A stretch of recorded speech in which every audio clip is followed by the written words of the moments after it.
مسئلہ یہ ہے کہ مجھے یہ تو معلوم ہے کہ میرا پیٹ کھانے کو مانگتا ہے، بھوک لگتی ہے تو ہنگر پینس ہوتے ہیں، لہذا میں کھاتا ہوں، کھانے کے لیے بھاگ دوڑ کرتا ہوں، معاش کی جد و جہد کرتا ہوں، کوئی کسی چلا رہا ہے، کوئی اینٹیں ڈھو رہا ہے، کوئی ہل چلا رہا ہے، کوئی قلم چلا رہا ہے۔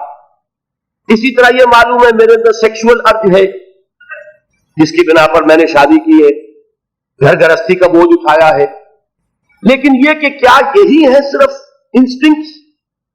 کیا حیوانی داعیات کے علاوہ کوئی اور ایسا بھی ہمارا داعیہ ہے کہ جس کی بنا پر ہم ممیز ہو جائیں حیوانات سے؟ دنیا میں ہمیشہ جو بات میں نے پہلے کہی تھی، ایسے لوگ موجود رہے ہیں کہ انہوں نے جس معاشرے میں آنکھ کھولی، انہوں نے ان سوالوں کے جو جوابات اس معاشرے میں تسلیم کیے جاتے تھے انہیں تقلیدی ذہن کے ساتھ تسلیم نہیں کیا، بلکہ غور و فکر، سوچ بچار۔ They wanted to know the truth for themselves۔ ہمیں خود معلوم ہونا چاہیے حقیقت کیا ہے۔ میں کیسے مان لوں؟ یہ کہہ رہا ہے کائنات خود بخود بن گئی، فلاں کہہ رہا ہے نہیں کائنات کا پیدا کرنے والا ایک خدا ہے، تیسرا کہتا ہے 100 خدا ہے، چوتھا کہتا ہے کوئی خدا نہیں ہے۔ تو میں کیسے مانوں؟ کس کی بات مانوں؟ مجھے خود جو ہے اپنی عقل سے، اپنے سوچ سے، اپنے غور و فکر سے ان کے جوابات تلاش کرتے ہیں۔ یہ جو لوگ ہیں انہیں آپ کہتے ہیں فلاسفہ، فلسفی، حکماء، دی وائز پیپل۔ کنفیوشس کون تھا؟ انہی سوالات کے بارے میں غور کرنے والا۔ تاؤ کون تھا؟ فلسفی۔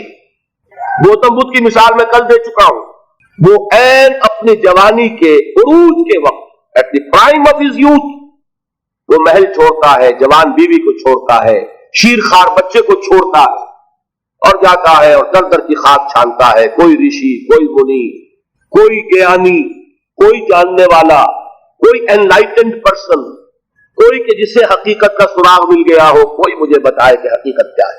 اب اس کی مثال آپ کو میں مغرب سے دے دوں۔ آپ کو معلوم ہے سقراط کون تھا؟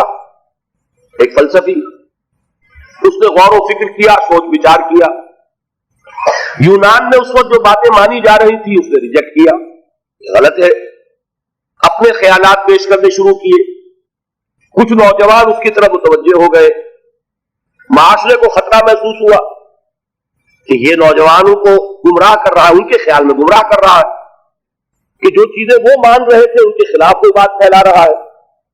لہذا اس سوسائٹی نے 2 آپشنز پیش کیے سقراط کے سامنے، یا اپنی زبان بند کر لو، کچھ بیان مت کرو تو زندہ رہ سکتے ہو، ورنہ یہ زہر کا پیالہ ہے، ابھی پینا پڑے گا۔ آپ کو معلوم ہے اس کا چوائس کیا تھا؟ He chose the cup of poison۔ میں نے جو کچھ سمجھا ہے، جو حقیقت مجھ پر منکشف ہوئی ہے، میں اس کو بیان کر کے زندہ نہیں رہ سکتا۔ میں بیان نہ کروں اور زندہ رہوں یہ ممکن نہیں، میں تو لازماً بیان کروں گا۔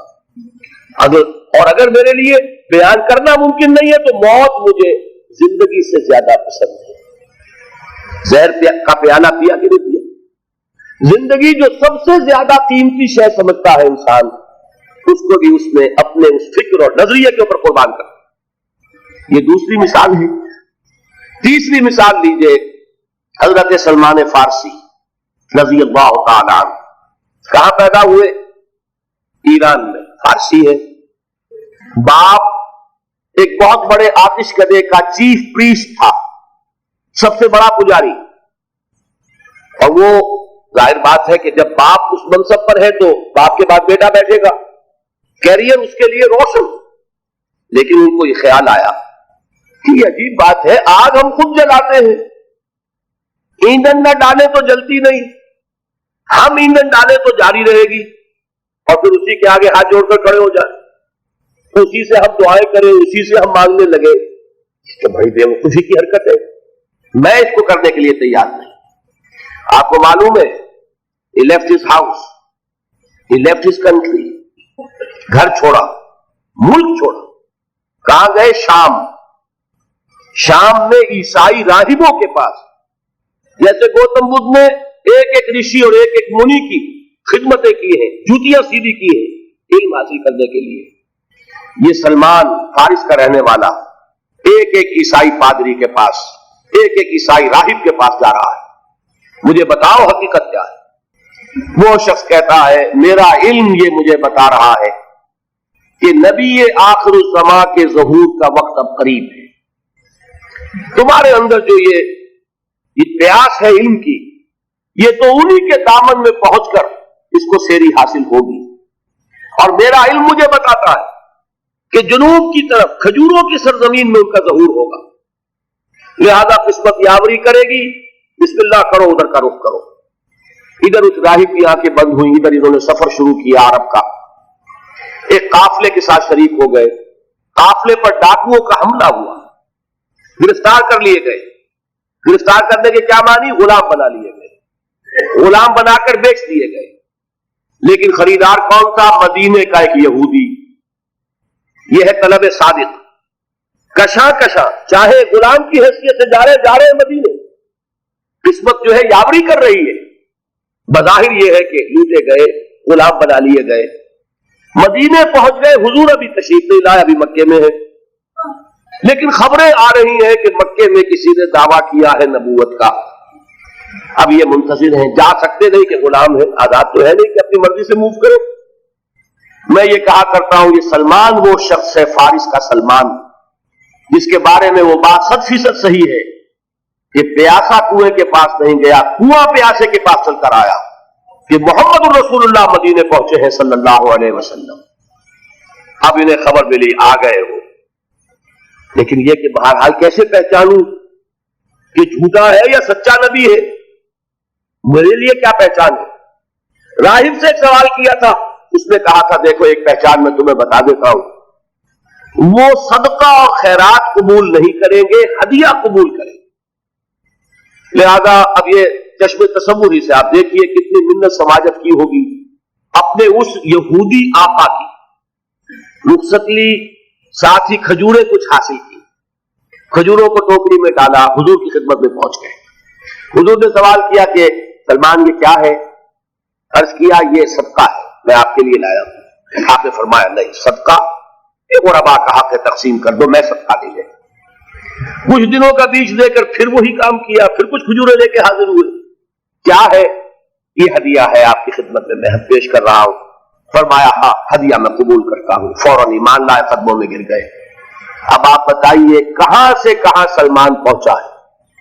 اگر وہ بھی اپنے معاشرے میں جو چیز مانی جا رہی تھی اس کو مان کر اپنی زندگی بتا دیتا تو کیا محمد رسول اللہ صلی اللہ علیہ وسلم کے قدموں تک پہنچنا نصیب ہوتا؟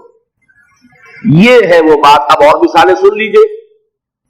ورقہ ابن نوفل ہیں، مکے کے رہنے والے ہیں، لیکن ان کا دل پھر گیا یہ بتوں کو پوجنا چھ مانی دارت، بے جان مورتیاں خود ہم تراشیں، ان کو پوجے۔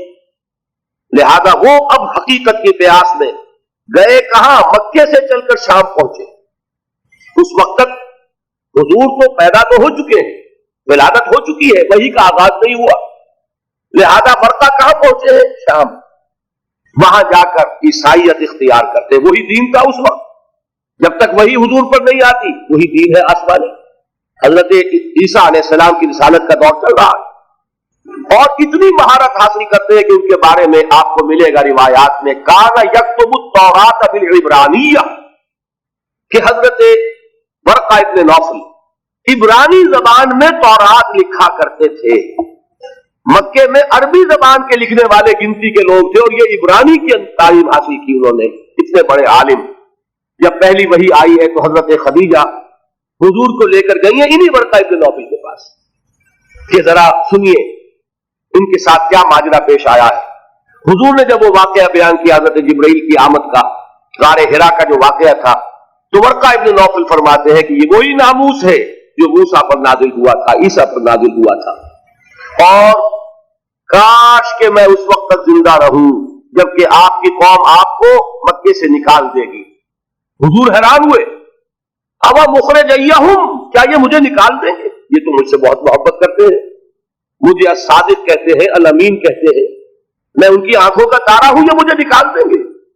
حضرت ورقہ کہتے ہیں ہاں، یہ اللہ کا ایک پرانا قانون چلا رہا ہے جو کوئی بھی حق کی دعوت دیتا ہے اس کی قوم اس کی دشمن ہو جاتی ہے۔